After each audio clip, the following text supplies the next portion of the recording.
doucement les gars, doucement. Et on monte bien le premier. On monte. Au départ. Et tout à l'extérieur. La star, Rapide Lebel, qui essaie de prendre un bon départ. Il hésite un peu, Rapide Lebel, il a un petit peu hésité dans sa mise en jambe, mais il est au trot, j'ai l'impression. Il a été bien cadencé par Eric Raffin qui prend tout son temps tout à l'extérieur.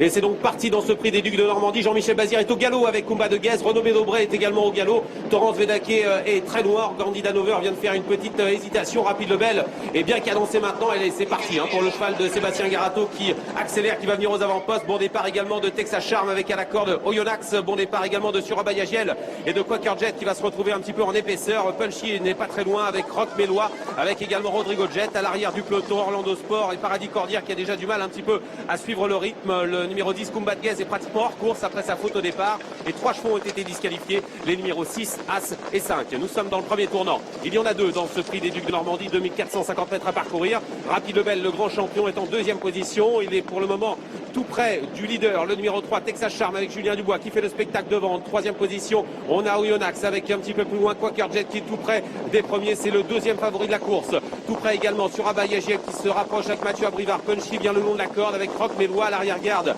On retrouve Orlando Sport avec également Rodrigo Jet et en dernière position le numéro 4 Paradis Cordière, ligne d'en face. On s'attendait à ce que Rapide Lebel prenne l'avantage assez tôt et finalement il est en troisième position et il a un petit peu de difficulté pour le moment à revenir sur l'animateur Texas Charm qui contrôle. En deuxième position Oyonnax, la quatrième place pour Quaker Jet qui a la bonne course le long de la corde et qui patiente avec des ressources. On n'a pas encore été lancé avec d'autres concurrents comme Surabayagiel qui suit actuellement Rapide Lebel et les chevaux se dirigent vers les 1000 derniers mètres, 1000 lignes d'en face. Texas Charm qui fait le spectacle et Rapide Lebel, eh bien qui n'a semble-t-il pas sa superbe habituelle parce qu'il a beaucoup de mal à revenir sur l'animateur. Rapide Lebel qui semble un petit peu en difficulté. Eric Raffin est en train de se retourner. Je suis un peu inquiet là pour Rapide Lebel qui a du mal à accélérer. Dernier tournant, on va voir un gros coup de théâtre parce que Rapide Lebel a du mal à prendre le virage. Il a beaucoup de difficultés à se rapprocher. Les mêmes battus, j'ai l'impression. Et c'est Texas Charm qui est en tête dans le dernier tournant à 700 mètres du poteau. La deuxième place pour Oyonnax. Et oui, Rapide Lebel qui n'en peut plus, qui a beaucoup de mal à tourner. Le grand favori est complètement battu alors qu'on est pratiquement à 500 mètres du poteau. Avec toujours en tête Texas Charm. La deuxième place pour Oyonnax. Oyonnax, c'est son dernier prix des Ducs de Normandie aujourd'hui. La troisième place pour Surabayagiel. Avec également Rock Mélois. Pierre Méloche a eu un parcours idéal. Attention également à Orlando Sport qui a très longtemps attendu. C'est terminé pour Rapide Lebel. Entre ligne droite, la très longue ligne droite canaise. Avec Texas Charm qui a toujours l'avantage. C'est le petit poussé de la course. Julien Dubois qui se détache. Il a pris de longueur d'avance. Mais attention à Oyonnax qui sort maintenant avec Yves Dreux. Et puis tout à l'extérieur, on se rapproche avec Surabayagiel. Avec également Orlando Sport, Rock Mélois et Quaker Jet qui est lancé maintenant par Jean-Étienne Dubois.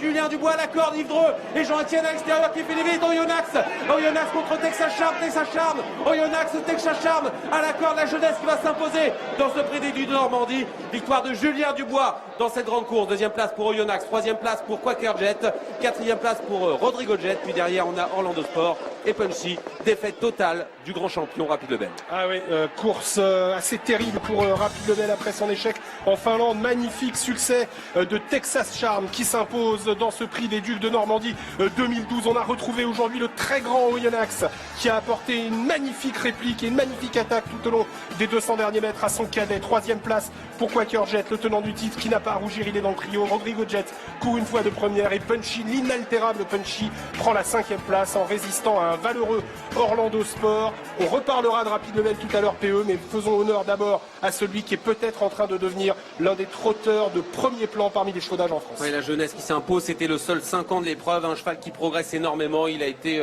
fabuleux aujourd'hui face au grand champion Oyonnax. C'était son dernier prix des Ducs de Normandie à Oyonnax et je pense que l'entourage doit être très heureux, même si on est battu d'assez peu, mais Texas Charm a montré qu'il était très dur et qu'il était capable de réaliser de grandes performances face à de tels champions. Troisième place pour Quaker Jet qui a eu un parcours tout à fait correct parce qu'il s'est retrouvé derrière Oyonnax. Il a eu le jour quand il l'a fallu. Quatrième place pour Rodrigo Jet et cinquième place pour le numéro 9 Punchy. Regardons la phase finale. Texas Charm en très dur s'impose aujourd'hui dans ce prix des Ducs de Normandie. Et il était confiant, Manu Arès. Je vous avais relayé cette confiance. Il m'avait dit que le cheval avait travaillé comme à sa plus grande époque, celle du prix d'Amérique sur l'hippodrome de Cabourg il y a quelques jours. Et cette confiance s'est avérée justifiée. Il a poussé Texas Charm. On va pas dire dans ses derniers retranchements, mais il l'a fait avancer pour finir. Il faut revenir évidemment sur Rapide Lebel. Que s'est-il passé? Alors le cheval, on l'a vu, a assuré ses premiers mètres.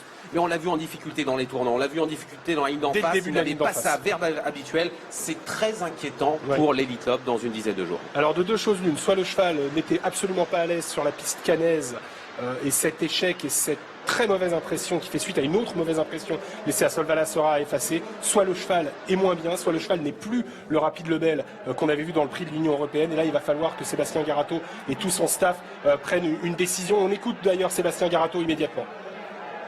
Oui, Sébastien, c'est pas une larme quand même, non? Non, mais il tournait pas à droite, Eric a dit qu'il ne pouvait pas tourner. Quoi. Il a eu toujours la tête à gauche. Hein. Ouais. Bah, on s'en doutait un petit peu, mais bon là, oui, c'était bien.